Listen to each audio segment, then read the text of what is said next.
Good morning, everyone. Welcome to this morning study. And we're just going to tie up some loose ends here on some of this chronology in this chart. But before we do, let's have a word of prayer. Dear gracious Heavenly Father, we are so thankful for all the things that you do in our lives and for the time that we have to study together, to share and to dig deeply into your word in a way that's rarely done. And we ask, Lord, that we can understand these things as they apply to this movement and to our lives personally, and the role that we play, the small role that we play in ministering to those around us that can end up having eternal results. And so we just ask for your Spirit to be here as we study your word, be in our hearts and minds, in our discussion, and in all of our contacts with others today. May your Spirit guide and direct in our discussion, and may we have clear and understanding minds. So pray for your presence in Jesus' name.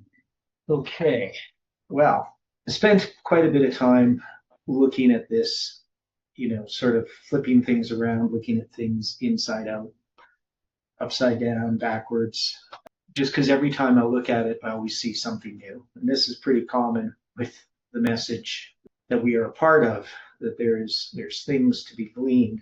Now, some of the things are more weighty than others, but the main thing that we're trying to understand in 2 Samuel chapter 6 is we have all of these symbols, and we're trying to understand how this relates to the movement.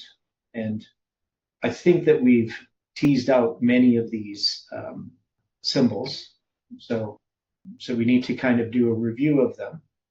Now, the first thing, I guess, that we would draw our attention to is this calculation that we did the other day. And that was based upon the fact that we have in 2 Samuel chapter 6, verse 4, a phrase that is repeated in verse 3. And that phrase, according to the scholars, is a copyist error. I don't take it as an error, even if, I think it was very possible it was in the original text, but it's one of those things that sort of seems not to make sense that you would write that phrase twice. And the phrase is, and brought it out of the house of Abinadab that was in Gibeah, right? Now, the thing that we have in the King James with the Strong's numbers. So one of the things that the King James does is we have for the word Gibeah, so I'll flip over to this so you can see it. We have it translated as Gibeah, right? Now, Gibeah is a place. When it's a place, Strong's uses the Hebrew number 1390. When it's referring to just a geological feature that is in this particular thing, a hill, Strong's uses the Hebrew number 1389. So you can see that there right here in verse 4, in verse 3, you see Gibeah. When we look at the Hebrew is using 1389 in both cases, right? And that's because they're translating it, or they're understanding it to be the hill, not the city of Gibeah. So that gives us, between this phrase, one less lexical number, right? So it's one less. Now, the other thing, of course, is in this phrase when it says about the house. So we'll go here, King James, right? Out of the house of Abinadab. You can see that this word house has two words. This first just being mim, or min. It's the letter mem, right? Added as a prefix to a word which means, it's a prepositional phrase that can mean from or out of. Now, we're also familiar with, there's another prepositional phrase, if you have a bet, that means in. So this is kind of the opposite. Bet and mim are opposites, min. And so the opposite, in and out, right? So when we look at the the Hebrew, we can see that that is not there. When you have the word house, it just has, it shows the mem right at the beginning, but it doesn't show the Hebrew number. And that's because however they chose to do this with this Hebrew text, they recognize that that's just a prefix on a word. They don't count it as a separate word, so they don't give you that number whenever you're looking in the Hebrew. Okay, so that means we would have to take that 4480 off of that total. So when I go back to this chart, I've demonstrated that here at the top. So it says in 2 Samuel 6 verse 4, the lexical number that is in the Strong's is 29,684. And that is, I've subtracted out that redundant phrase, and I show the Hebrew numbers there. 5973, 727, that's the word for ark. 430, that's the word for God. 283, 1980, 6444, and then 727, again, another word for ark. And we noticed that that added up to 16,560. So we subtracted that from the lexical total. If we do that, we get 13,124, which is the inclusive count from November 9th, 89 to Charlie Kirk's birthday, in which, after his death, he has received the Presidential Medal of Freedom. And so that would be the inclusive count. Now, we also noted then the lexical sum of the Hebrew text. So if you look at that whole verse and just the Hebrew Strong's numbers, it's 25,203. That is, it's 29,684 minus the min, right? The letter M at the beginning of the word house. So we subtracted out 4480, and we subtracted out the 1 because Gibeah is, the Hebrew number is 1 less in the Hebrew text, right? So when you subtract that out, you get 25,203. And then we subtract the 16,560 to get 13,123 days. That's the cardinal count from November 9th, 89 to Charlie Kirk's birthday. Any questions on that? Another thing I guess I could put in here, just that number is 8643 plus 16560. So that's just to show you that. So if I put that together, that number represents that. When I subtract out, let me see, how do I do that? See, this isn't, so yeah. So this is a bit confusing, the way that I've written this. So what we get is, so that lexical number, we subtract that. We don't get that number of days. That's the number of days if we have added in. So that would be, here, I'll do it this way.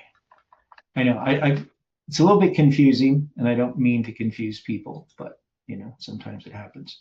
So what I need to do is, that's going to equal, 8643 days. Okay, so that's the number of days from 9/11, 3 days past the Pope's election, right? And then I would have to add the 4480 to get this 13,000. There we go, 13,123 days. So there's different ways that I could look at it. I could just look at the Strong's numbers in the King James text, subtract out that repetitive phrase, which adds up to so what's left over is 16,560. So when I subtract out that repetitive phrase, I get 16,560. So that's 46 years in years that are 360 days, right? That makes sense? So I've subtracted out 16,000. How many years is that? 46 prophetic years. So 16,560 is 46 prophetic years. So if you divide 16,560 by 360, you get 46 exactly. Okay. And now Stephen Jameson had noticed that in connection with the period of the 46 years in Millerite history. So he had understood that. Now, I had looked at it a little bit differently, but I'd done basically the same thing, because I noticed that the number of actual days, there's a relationship. I'm trying to remember what the number of actual days was and the prophetic days. So I think it was, because I'm going to count from like February 15th, not January 1st. So I'd have to think that through again. But I could probably find the chart for that. But I noticed this relationship between that number of years, 1,656 years of the flood.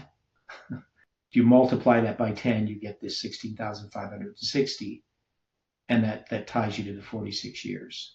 Now the flood is 1,656 years from the creation. The creation is in the year 4046. So that also has some significance as well. But I don't want to go down that rabbit hole right now. But anyway, we have this 16,560. So that's the part that's left over in the verse, right? That's what the verse should say if we didn't have that redundant phrase from the third verse. Now, that means the redundant phrase then is 13,124. So if we take out that phrase, see, and I probably should put that in there. I don't know. So that redundant phrase is, let me see. So we get two different numbers. So there should be a way that I could do this that it wouldn't be confusing.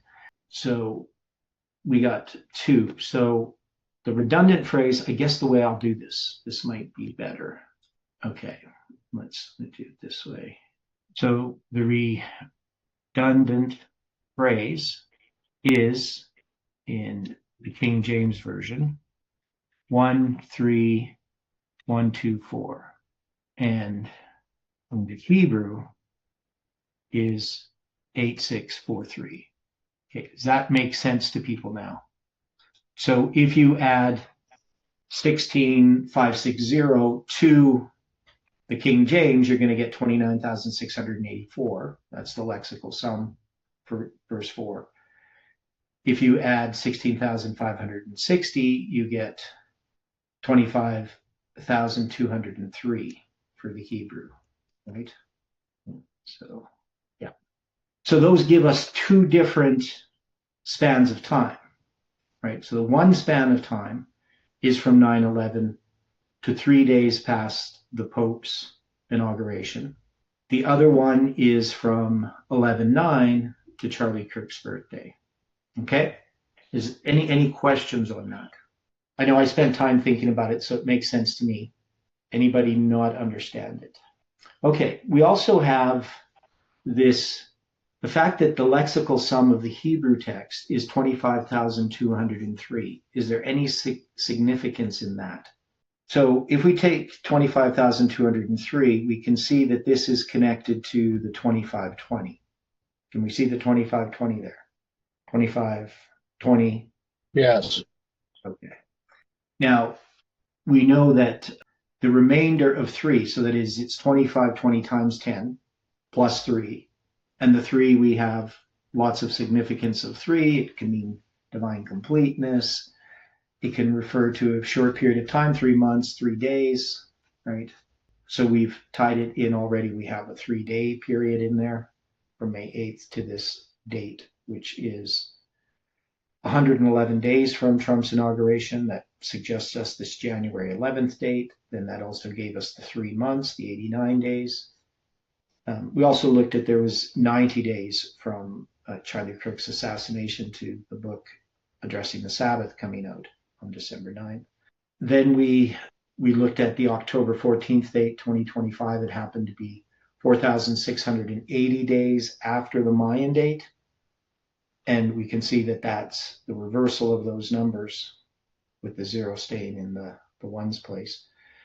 Gives us 8640 days that goes to the Pope's inauguration. So it ties us it gives us that date of May 8th, which we have the 3 days afterwards. So we got the 2520 with the 3 days attached to it. We have the 4640 with the 3 days attached to it. We have the 3 months attached to Charlie Kirk's birthday. We have the span from 11/9 to Charlie Kirk's birthday. Is there anything else in there that we need to note? I mean, I think it's all pretty interesting as far as taking these symbols and applying them to this story, right? So this story about the ark moving. So 69 days equals 165, and 69 years is 25,203. Okay, so 69 times. So there's a typo in there. It should be 1656 hours for the 69 days. Oh, okay. So that's pretty interesting. So 69 years is 25,203 days, depending on where you start, right? Because technically it's exactly 25,202.25. So it could be 3 days inclusive, or it could be a cardinal count.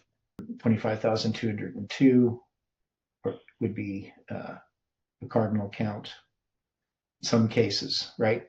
So that's pretty close. I mean, it is what we would call exact almost.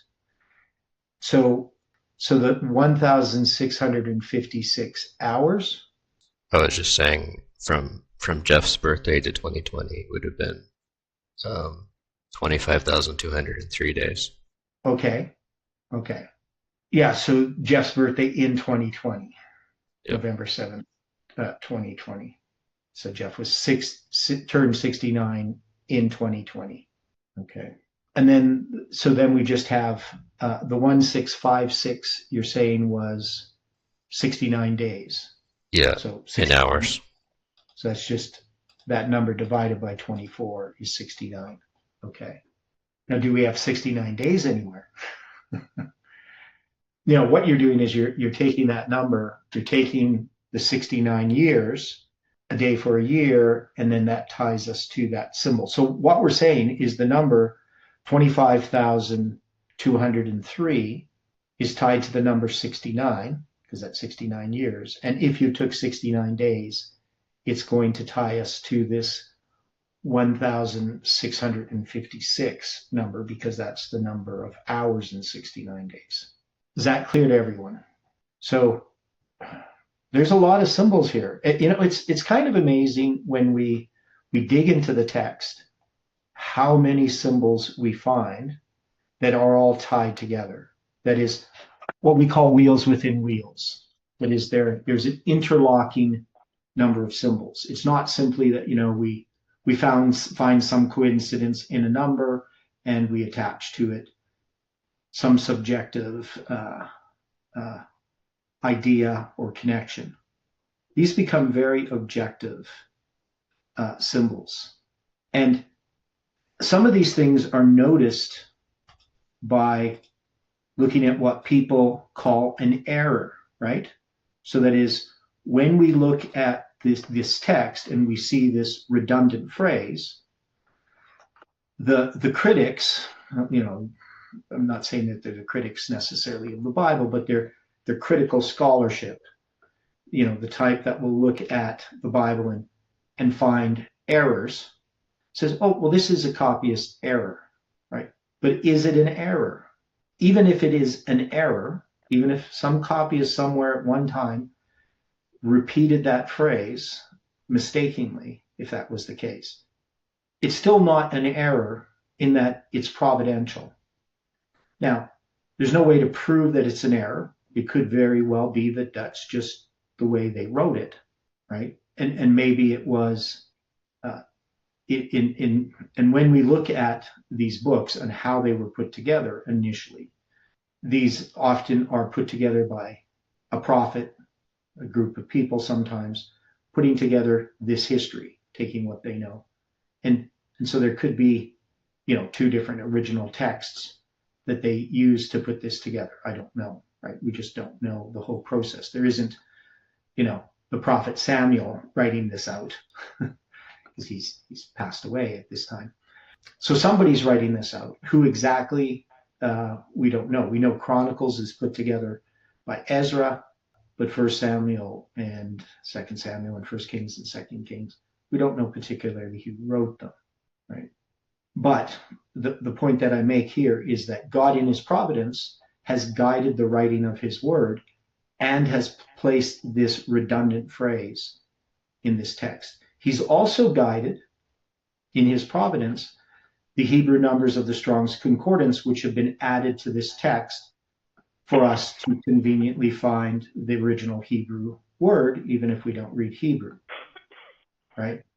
Now, the Hebrew numbers have been attached to the Hebrew text, but differently than in the Strong's, so that we can look at the original Hebrew words and have a dictionary so that we can access it without being able to necessarily read Hebrew, maybe know a little bit about Hebrew, but we can look it up in a dictionary, we can discern that.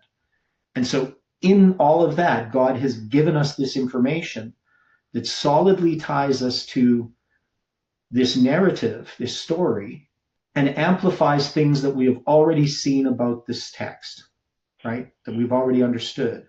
And that's pretty amazing, right? That continues to happen as we go through this. And it's not something that could have been done, just like it shouldn't be there, right? It's not something that, could be manufactured by, human conniving or genius or whatever, right? It's something that's there. It's not something that's manufactured. So I think we can all agree with that. Okay. The phrase "out of your house" is what you're talking about, right? The what? The phrase "out of your house" is what you're talking about, right? And brought it out of the house of Abinadab that was in Gibeah. That's the phrase that's redundant, right? Okay. Now, they translate it slightly differently, but it's exactly the same in the Hebrew, where it says, and brought it out of the house of Abinadab that was in Gibeah in verse 3, and they brought it out of the house of Abinadab, which was at Gibeah. They go in Gibeah, at Gibeah, right? The in, at, it's no different in the Hebrew, and the they, that's no different, right?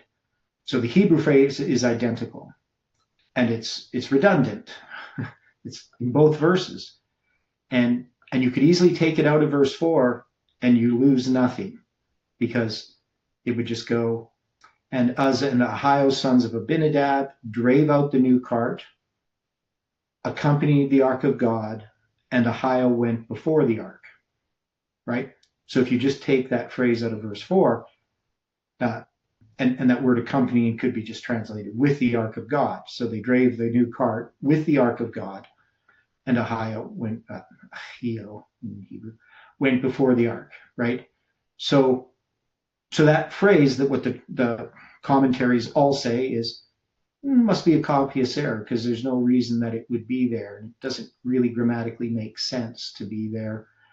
It's not needed, right? So maybe they just copied it. But it's there by God's providence, however it got there, because we can subtract that out, and we can see that verse 4, what's left is 16,560 in the Hebrew numbers. But also we have the difference between the Hebrew and the English. So the English, the King James, is going to give us an extra 4,481 to add to the 8,643, right? So we get Charlie Kirk's birthday by going from November 9th. So it gives us more information. And it also has attracted our attention to it. So it is very unlikely that I would have, if we just had the verse, maybe I would have looked up the lexical number and seen that it was 16,560 for that verse 4, if it didn't have that redundant phrase. But, it's not likely I would have noticed it. But also, there's more information that's given, right? Because we can then look at that phrase itself, and then it gives us, it gives us the 25,203, it gives us the 8,643, all of those things come from looking at the Hebrew, which we might not have looked at, and we wouldn't have noticed the differences and so forth if we hadn't have done that. So God has drawn our attention to these things by doing this. And I think that's pretty amazing. Okay. So anything else that we notice or that we need to comment on when it comes to this chart? I mean, I'll probably put a few more things in here. I'll put some notes about the 69 years. I don't know if I want to write that in here because that would be pretty tough to put into this chart. But I could make a note of it that I could probably put it in there. I don't know. I'll put a separate box somewhere and I'll make this make sense. I'll probably put this as a separate box and just put the number of days there. Okay, so we have all these symbols tied together. And then so when it comes to this whole story with, what happens with Uzzah touching the ark, right? When he comes to Nachon's threshing floor, right, he puts forth his hand to the ark of God. And, we know that the oxen shook it. They stumbled, the alternate translation reads. And then Uzzah's going to be smitten, right, for his error. Now, the error, what is the error? What do we come to understand that Uzzah's error is? And do we relate it to predicting an event on July 18, 2020? Uzzah's error is one of presumption. Okay, it's presumption. So can presumption be attached to July 18, 2020, or is it a presumption that occurs after July 18, 2020? Well, let's remember that Christ faced 3 great tests after his baptism while he was in the wilderness. Yeah. Those tests were appetite, presumption, and love of the world. The temptation that was given was that he should cast himself down and that angels would not suffer to allow him to hurt anything. Uzzah's presumption was that he, Uzzah, needed to steady the cart, that God was not capable of protecting the ark. So I would almost think that the presumption that we would see would be after July 18th, but that's just my opinion. Yeah, and I would think that does make sense, that it's some error related to time setting after July 18th, right? Based on the context of this story. Okay, now Rand has made a note. So we had 69 days leading to Jeff's last presentation, with 119 days between the two spans, since the two numbers are common with this chart. So he's got this chart here, which I'm opening. Don't know, where's the chart? Okay. Well, I don't know if I fully understand it yet. I know what people feel like looking at my charts. Okay, let's do this. Yeah, we'll come back to that error again. So this is the chart, 69 solar weeks, 69 times 7 times 365.24219 equals 1764, 11.97777. So what's that number there? So 69 solar weeks. So that's 69. The 69 solar weeks is how I ended up starting to find this chart in the first place, because it led me to a date. Yeah, so you're taking 69 weeks of years. Yes. And that relates to the 1764, because we know if we take 69 times 360, we get, what is it, 176,400? Or is that 70 times 360? I'm trying to remember.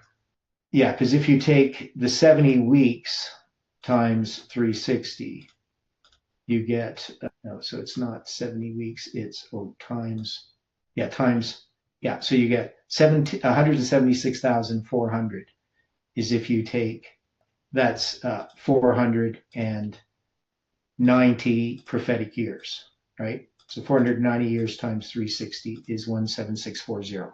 So when you're doing this, sorting for 69 solar weeks, you're taking 69 weeks, so that's 69 times 7, and then you're just taking them as years.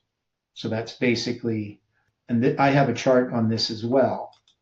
So that means the 69 years is, let me see, I'm just going to look for my chart here. You won't see it, but I have a chart with this. Okay, so yeah, so 69 weeks. So 176440 days brought us from the 10th day of the 7th month in 450. I'll just switch to my chart temporarily. Come back to your chart. So this is the chart that I had made. I know, again, my chart's going to be probably a bit more confusing even than Aran's chart, just looking at something the first time. But basically what we have here is, oops. So you can see this period from October 29th, 457 BC. That's the 10th day of the 7th month in 457. And so we count the number of days to the end of the 70 weeks. This is solar. It's 178956 days. But you can see if you go to the 69 and you take this 176,400 days, that's 70 times 360. It brings you to October 13th, 27 AD, 13 days past September 30th, 27 AD, right? So that means as far as, now this isn't dealing with solar years, this is dealing with biblical years. Now you're saying that solar years, so I'll get back to your chart. So in your chart, you have these solar years, and that is, it ends up being more than, so what's this 17641197777? What's that number? Oh, that's the 69 solar weeks. So that's just 69 times 7, and that's going to be times 365.24219. Yeah. So that's rounded up from 189. But so the number you get, excuse me, so I get a little bit different number. I get, well, okay, I see. So I get 25,201.7111. So what I have to do is I have to do what with that number? Once I get that number, I have to times it by 7. Okay. Okay, I see. So the number I get, so now I see what you're saying, is, so what I did is I multiplied those numbers that he has there, right? That is 69 times 7, so 69 weeks, time the number for the solar years, 365.24219, and the number I get altogether, one is I get 25,201.7111, but I multiplied that by 7 to get the 176,400, but I could just take that as 1764, then the numbers 11,9, and then 4 sevens. And then it stops at the 4 sevens, which is kind of interesting, right? So it doesn't continue repeating the decimal. Does that make sense to everyone? Okay, so that's the first thing. Now, when we look at the chart itself, there's more to it. So you've kind of started with that, right? That's what you're saying? Yeah, that was the starting point to finding that whole structure. Yeah, so then we have the chart. So the chart goes back to November 7th in 1764 AD, right? So that's just a symbolic date. There's not an event in there other than it's Jeff's birthday, before he was born, right? Because he wasn't born in 1764. Yeah, 187 years before he was born. Yeah, so 187 years. So it has that symbol of 187, and we know that number, the 1764, relates to Capricorn's constants as well, right? Now then, that's going to go to your birthday 77,777 days, right? On the 7th day of the 7th month in 1977, Yep. which is the October 19th on the solar calendar, on our Gregorian calendar. And then you have June 22nd.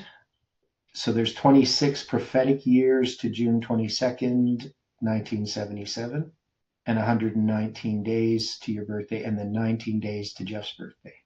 Okay, so on November 7th in 1977, so 26 years. So it ties the prophetic years and the solar years together with the 119 days and the 19 days. And then we have 43 years to June 22nd, 2020. And what's the 43,000? That was just, it was like it related to something Jeff destroyed that day. On June 22nd, 2020? Yeah. Okay, so now June 22nd, 2020, that's going to be the publication going international, right? In the Tennessean? I guess that's true. Yeah. I don't know what the 43,000 is. Yeah, I didn't That's specify that, but it it was just something I had sent to him. Oh, okay. And then there's 19 days. So you sent him something on June 22nd, 2020? I sent it to him before that. That's just when he destroyed it. Oh, what was it? Just a check. Oh, okay. Okay, that's interesting. Okay, and then you have, so 69 days equals 16,056 hours. So you connect that to 1656 a.m., the flood. And there's 15,606 days. So you just tease out that number from that number of days from your birthday to July 11th, 2020. So that's the last day that Jeff speaks publicly prior to July 18th. And he doesn't speak again until 1,260 days plus 7 days, right? So 1,267 days. That's not in here, but that's going to be in 2023, December 30th. And then you have his 119 days to his birthday from the July 11th. So you have a chiastic structure in there, the 119 days, the 19 days, and then the 19 days and the 119 days. Now that gives us then the 69 years, which is the 25,203 days. So that relates these 69 solar weeks to the 69 years. So that's the importance there ultimately in this, is that when we look at that 25,2003, it relates to not just the 2520, but to 69 years. And 69 years relates us to the 69 weeks. So the significance of that, when we think about the 69 years, and then that's followed by the 69 weeks, we get the 70th week, right? So that leads us to the week of Christ study, because that's where mine comes from, was dealing with the week of Christ study, where we found that final week was 2570 days, right? Not 2520 days. It was 2520 days plus 50 days, right, in the week of Christ study. And that led us, of course, to understand the first day of the first month in 2030. Now, there's a lot of information when we go through these studies and we deal with all this analysis of all these dates and all these numbers. Some of these things we look at sort of in isolation. We can see that there's connections to other lines, but we have never put all of these together. That is, we have all of these smaller studies, but they are connected. That is, if we had some way that we could connect every single chronological detail together in that we have, everything that we have in a big picture, we would see that we have something that's very, very complex, but has perfect order. That is, all of these symbols repeat and we call these fractals, right? The reason why we call them fractals is you zoom in, you see the same structures, you zoom out, you see the same structures. And so this is something that is God's design. It's part of what we see in nature, and it's part of what we see in Bible prophecy. It's not something that's contrived, right? Okay.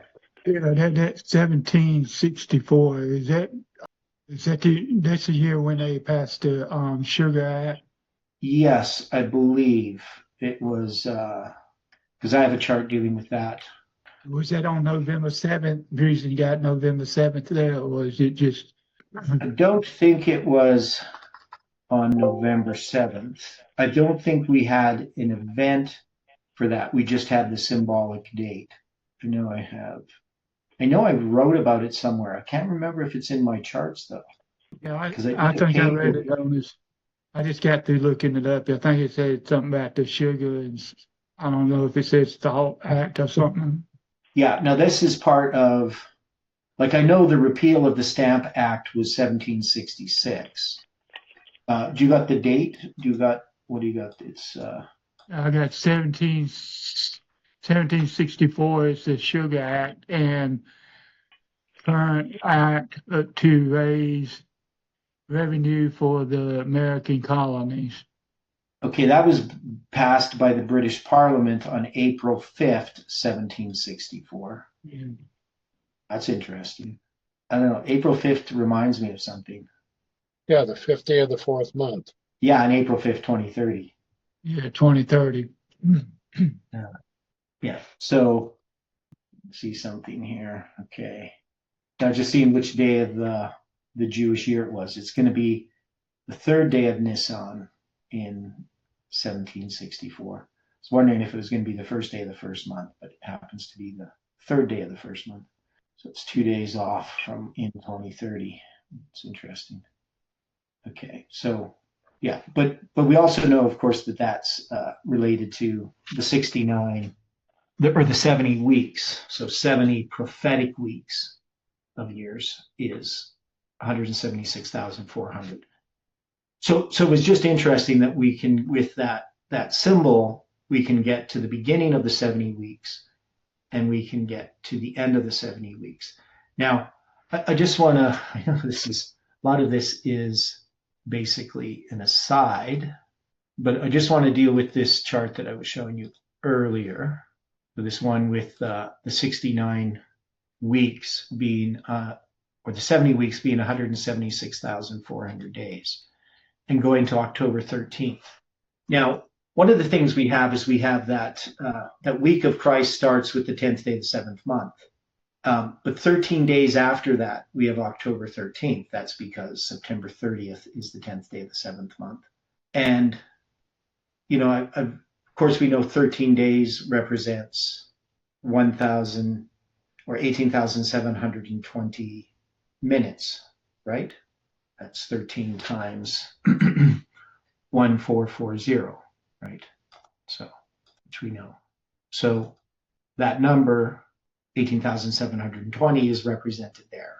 So it's just represented from the beginning of the 70th week to the end of 70 prophetic weeks of years. Now, I know that there are some Christians who try to use, when they use a day for a year, they never use a 365 and a quarter or anything for a solar year. They always use the 360, and they try to get things to fit, sort of matching that. So I know that there are people who actually, for the 70 weeks, they use that 176,400 days to represent the 70 weeks rather than the longer period, right? Which doesn't really make any sense, right? Because if we know a day represents a year, that is a solar year, not a year of 360 days. But symbolically, we can attach that, right? So there's a way that the end of the 70 weeks and the beginning of the 70 weeks are tied together. So with that 69, the 69 and the 70 are tied together. Okay, so I just wanted to clarify that one point, that 13 in there was significant. I know this chart has a lot of analysis on it. We've never really gone through this in too much detail. I think we did one study on it a long time ago when I made the chart. Okay, so let's go back to to the scriptures here. Okay, so what were we doing when we got sidetracked there? Okay, we were looking at this error. Okay, and so the question was this error July 18, 2020 itself, or is it something subsequent to that date? And I say, based on the context of this story, in David being anointed the third time in the transition from Saul to David, we would say that this would be some error that is made after July 18.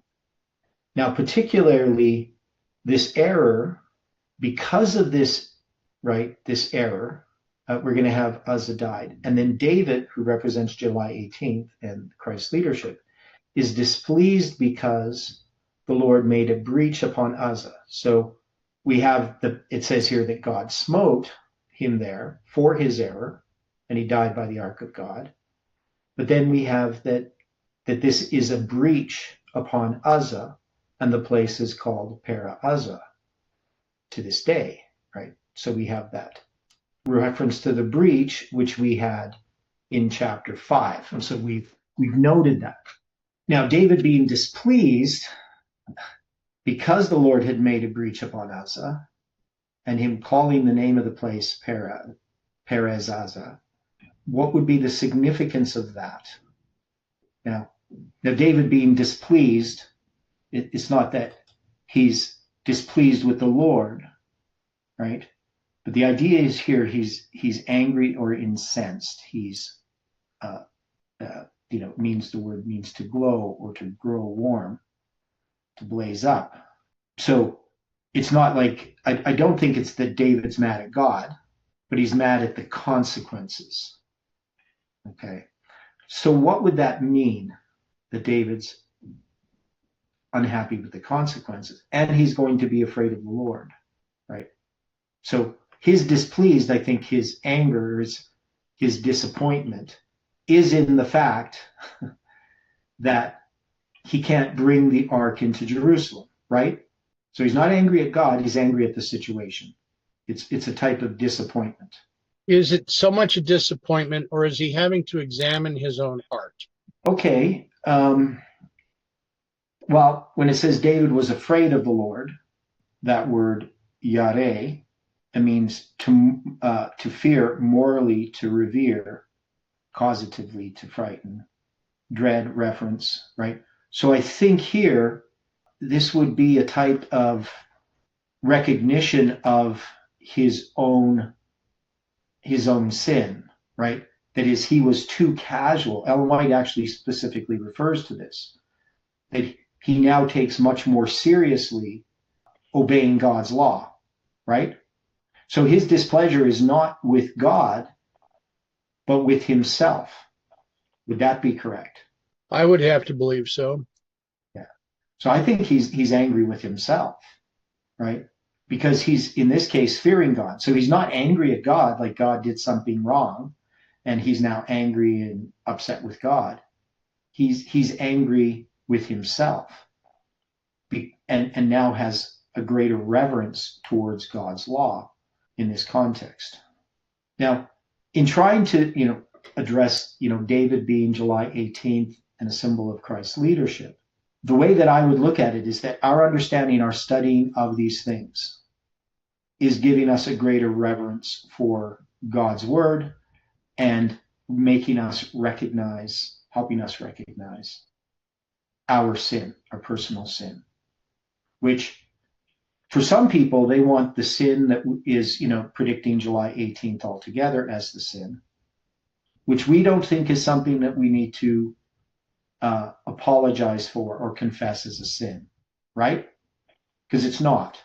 Now, it's mistakes that we made in connection with July 18th, but we could say that those were in God's providence.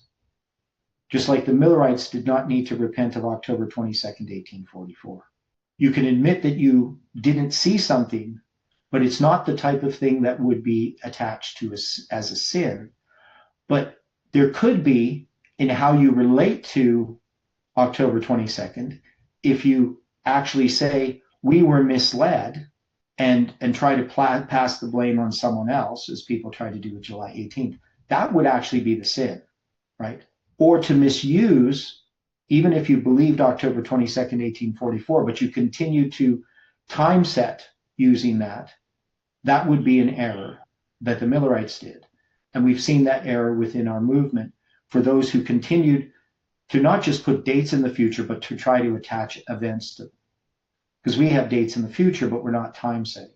We just use them as part of an analysis, right? So now the error then of Uzzah is, would we attach that then to people who try to, justify the idea that Trump was the last president of the United States by maneuvering around the scriptures? I don't like to say the word dishonestly, but without an open discussion regarding those scriptures, shutting down the discussion. Would that be the error? Man trying to take the work into his own hands to try to direct the understanding of July 18th and the Trump prediction? Because Dwight, you say that this is an error after July 18th. Wouldn't that be the error? Could be. Yeah. Now we have all of these symbols attached to that, right? So we've attached a bunch of symbols to this. Yeah. Okay. So one of the things that we had done with David is we had taken the Hebrew number 1732, and we had noted if we went from the 10th day of the 7th month in 2030, it would bring us back to January 11th, 2026. So we had a chart dealing with that. So David here, one of the things we see in this story as we've looked through this, trying to understand the structure of these symbols, is that, and so that Uzzah, he's made this breach. David is displeased. So David is connected to this story. And a lot of this story has to do with the fact that there's this transition, but there is a time appointed for this transition. And we connect it to January 11th, 2026, but we also connect it to 2030. So we're in the beginning of this transition or in the middle of it somewhere, but the transition is not complete till some point. We don't know when that is.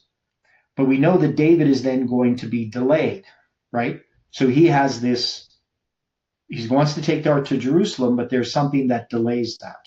So can we see that part of what delays that is what ends up happening in the movement with these different sort of predictions, that has delayed the unity in the movement. Amen. Right. And it's particular. Yeah. Sorry, I was going to ask That's about. Okay. It says in verse 10, David would not remove the ark of the Lord onto him, but and then etc. And it says, but David carried it aside. I was wondering, how did he carry it aside? Did he then use the staves? And why would he be using the staves if it was the priests that were supposed to be using the staves? I don't think that it means he personally did it. Yeah, that's what I was puzzling over. Yeah, that would just be, a king makes a decision to do something. He's definitely not personally going to be taking the ark and putting it into the house of Obed-Edom.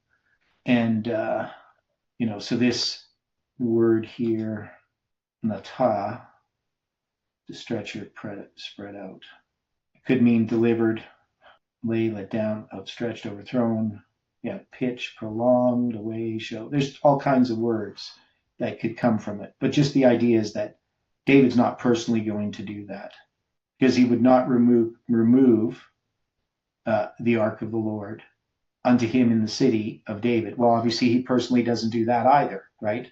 Right. Personally doing that. But David, basically directed it to the side, to the house of Obed-Edom, the Gittite. So instead of bringing it to Jerusalem, he's going to bring it here to the house of Obed-Edom, but not personally. Was he a priest or a Levite? Obed-Edom. Who? David or Obed-Edom? No, Obed-Edom. Yeah, he's of the house of. He's a Levite, right? Because he's from Gath in either Manasseh or Judah, right?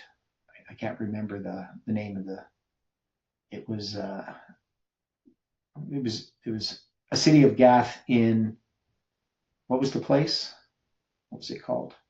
They tell us here in these commentaries. Gath Rimmon, right, in Manasseh. Okay. So he's a Kohathite. That belongs to the Kohathites. So those were the ones that were responsible for the ark, for carrying the ark in the first place. So that's going to be placed in the house of Obed-Edom. Okay. Yeah, there was a bunch of things still that I don't remember every detail. So we have this breach upon Uzzah, and this place called Perez Uzzah, because Perez means breach. Uzzah is Uzzah's name to this day. So David is affected, but we can see that this has been delayed, right?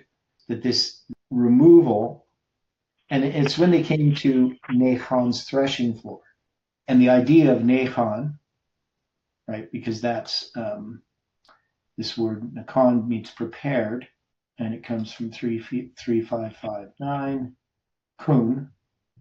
It is probably to erect. So these are the people that are building the temple of the Lord, so to speak, preparing, and they have a threshing floor.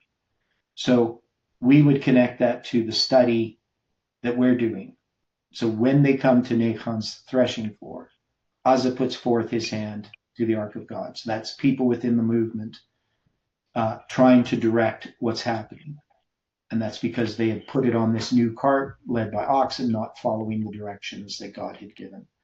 Now, when I think about this in the directions that God has given, so in my paper, Understanding July 18, 2020, and Answers to July 18, 2020, I can't remember the title of the paper, but Answers to Objections or something like that, which was put forward to the tribunal that was to end up producing that declaration on December 6, 2020.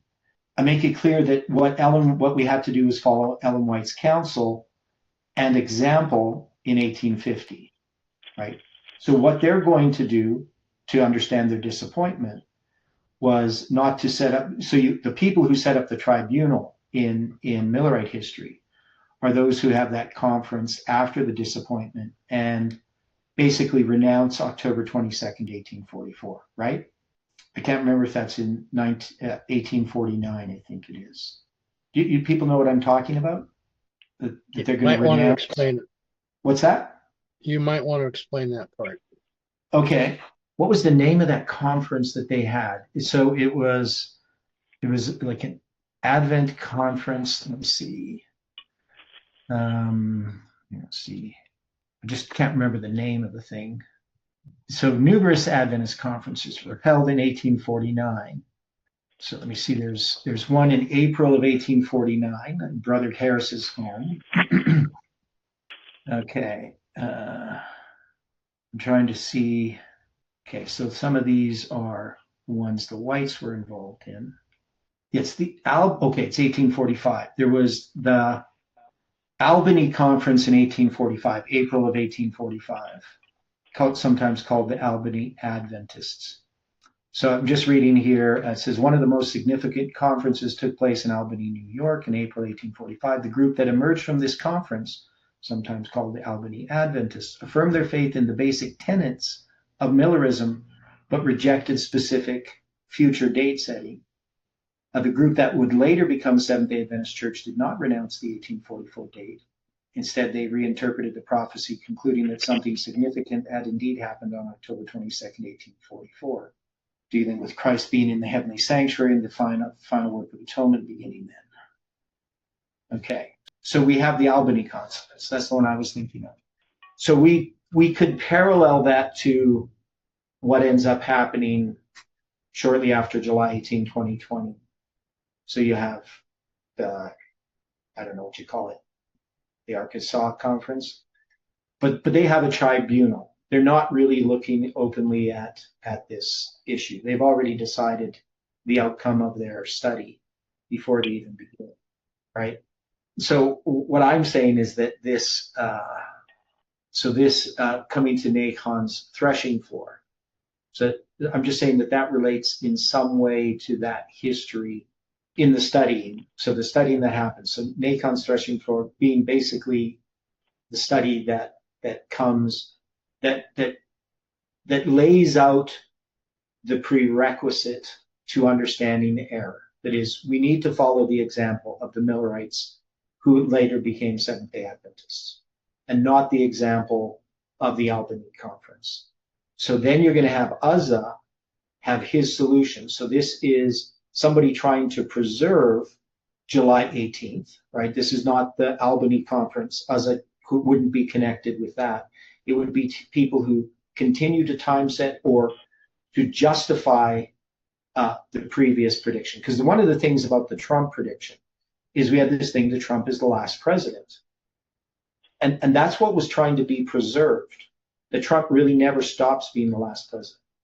But the thing is, he already was the last president in that line. But also he's going to become the 7th, right? And they tried to have him continue to be the 45th. But that, you see the problem of what people were trying to do. So this is what I think this man, Uzzah, trying to study the ark, is man attempting to direct basically the truth with their own understanding. That is, they're not open to being corrected. Okay, does that make sense?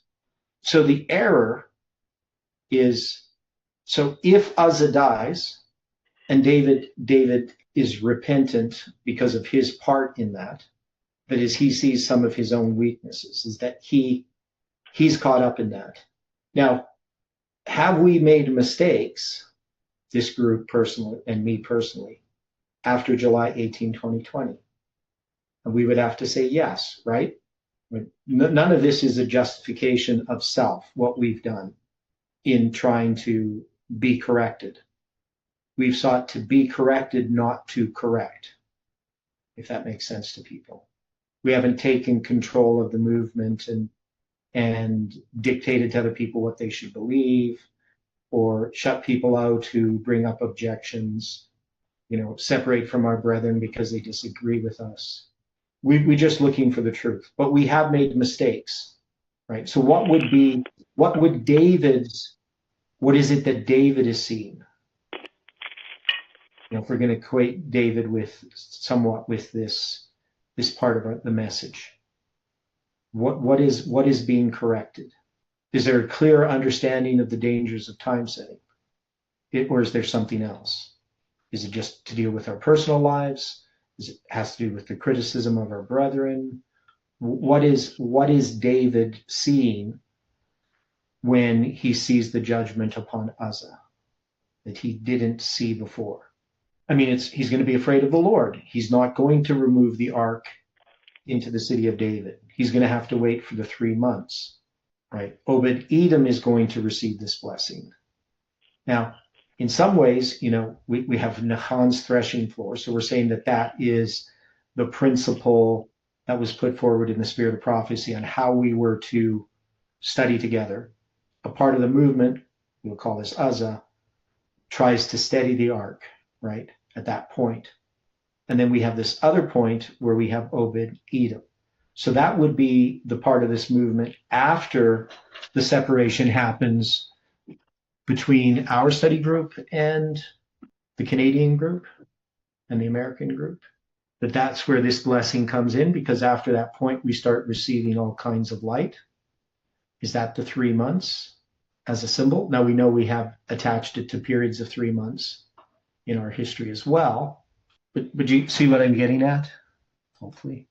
So Obed-Edom would represent the period of time that this movement is receiving this light in regard to these lines and these dates, like what we're doing right now in this study. That's the blessing that's received.